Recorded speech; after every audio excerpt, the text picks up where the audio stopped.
Poplavna varnost v občini Brežice bo v celoti zagotovljena, ko bodo vse elektrarne na spodnji Savi dokončane, torej tudi hidroelektrarna Mokrice, je ob obisku dejal okoljski minister.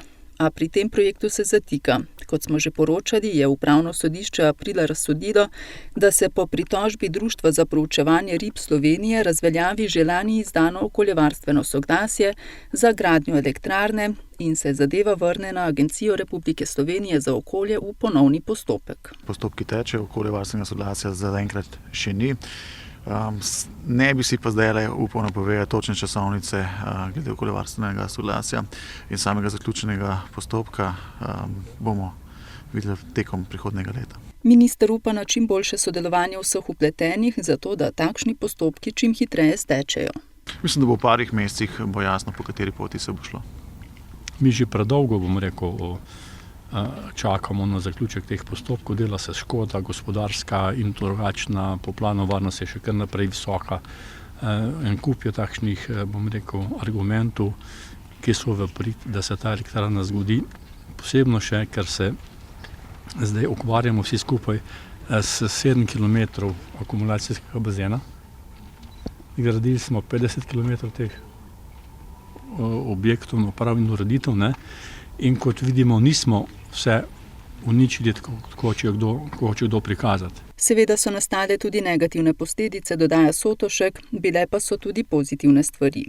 Ob hidroelektrarni Brežice še niso izvedli vseh ureditev iz državnega prostorskega načrta, vključno z nadomestnima habitatoma NH1 in NH2. Vse postopke, ki jih je treba še speljati, se bo speljalo, vse, recimo temu, ovire, ki vmes nastanejo, pa tudi se jih sproti rešuje. Projekt nadomestnih habitatov NH1 in NH2 ni dokončan.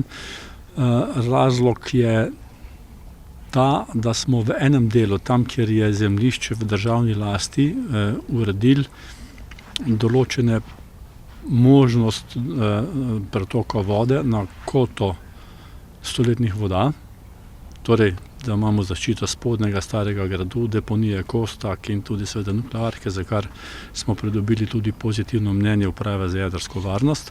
Kar zadeva pa ostalega dela, kjer je pa podeljena koncesija za črpanje gramoza, pa javno podjetje Infra ali pa država v imenu javnega podjetja Infra v tem trenutku ne more izvajati nič in tudi ni obveza Infre, da zgradi NH1 in NH2.